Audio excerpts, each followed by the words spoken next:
Hello and welcome to another Overlord lore or rather theory video. For today, we are going to take a look at how the Emperor of the Baharut Empire could and would have handled the Eight Fingers, the crime syndicate that was rotting the kingdom of re-estize from within after Baharut conquered the kingdom.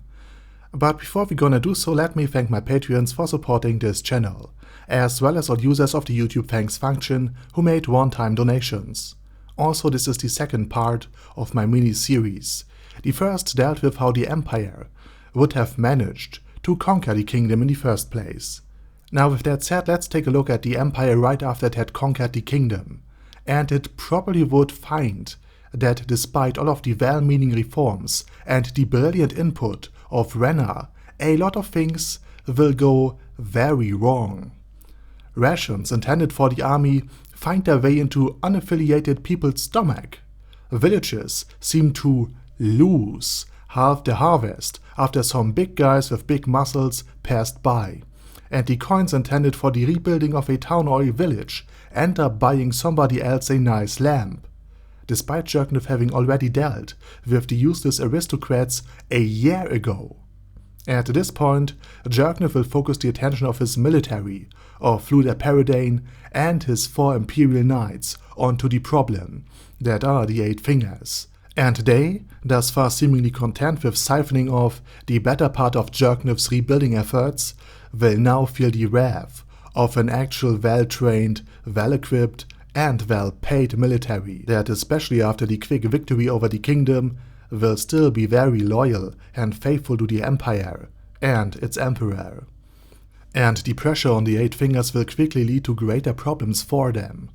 For example, when they hand a guard a bag of coins to avoid being thrown into prison for doing some friendly neighborhood extortion, the guards might even accept the coins, but then list the bag as empty in their report and still arrest the suspects involved in the extortion case, which will lead to an apparent lack in corruption and crime in the following year, especially in the cities, which will be the main focus of this task force. But thanks to their sheer number and their fractured nature, each individual branch of the Eight Fingers will not only withdraw and reorganize, but it will do so completely independent from one another in order to avoid taking more damage.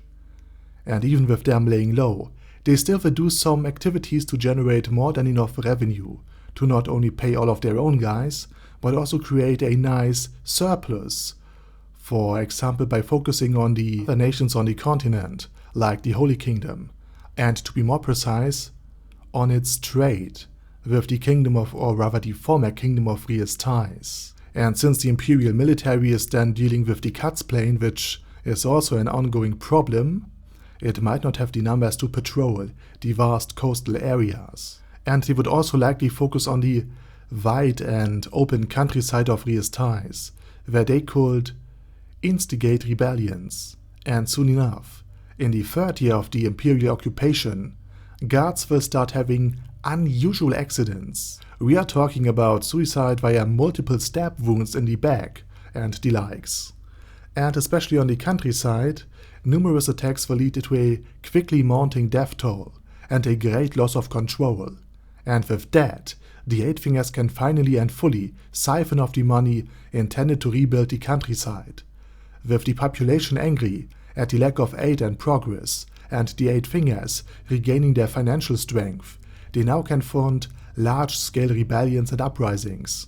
Even worse, one of the Imperial Knights gets assassinated by Brain Anglaus, who, after not being confronted with Shaltir, still wants to fight the Empire, in the hope of finding the Imperial Knight that killed Gazev Stronov, his only rival and superior in terms of martial prowess, since he didn't know that it was in truth the Sunlight Scripture who assassinated him.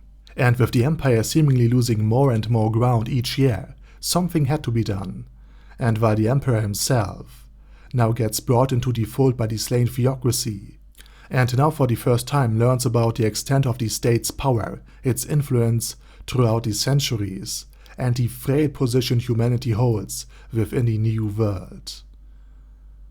He still didn't want to be seen as yet another incompetent ruler, who fails to hold the kingdom against some minor criminal elements, as he will put it.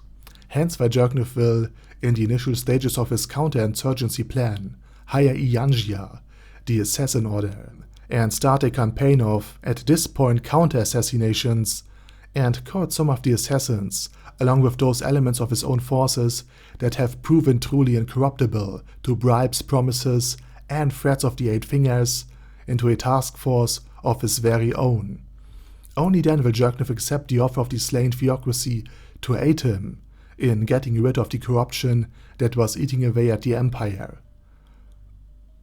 And only if the Black Scripture takes the lead and trains an Imperial Scripture made up of the finest warriors from the Empire, and with both sides getting exactly what they wanted out of the deal, the Empire receiving a pacified kingdom, and the theocracy a well-protected part of humanity that constantly produces strong and powerful heroes, the Black Scripture and their apprentices will take on and eliminate the Eight Fingers. So even in this timeline, Davanok will regret calling himself Undead King, since the Black Scripture is dedicated to Soshanar, the theocracy's god of death. And therefore they will also wipe the floor especially hard with him. And with that said, I will end this video. Thank you very much for watching, and special thanks to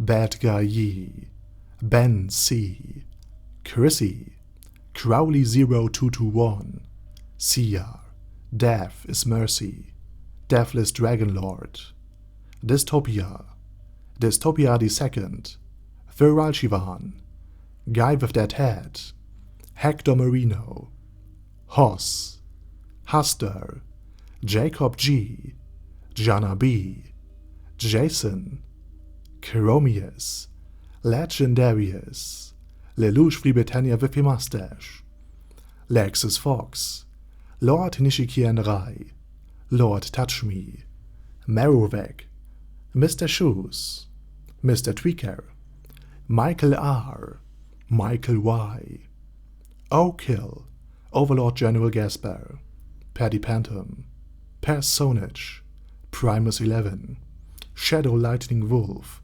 Shrine Keeper, Texas Deer, The Orc Warboss, Rag Ed Smasher, T.E. Wang, The Shogai, Vegito27, Venture Fanatic, Wilhelm, and Zonagon.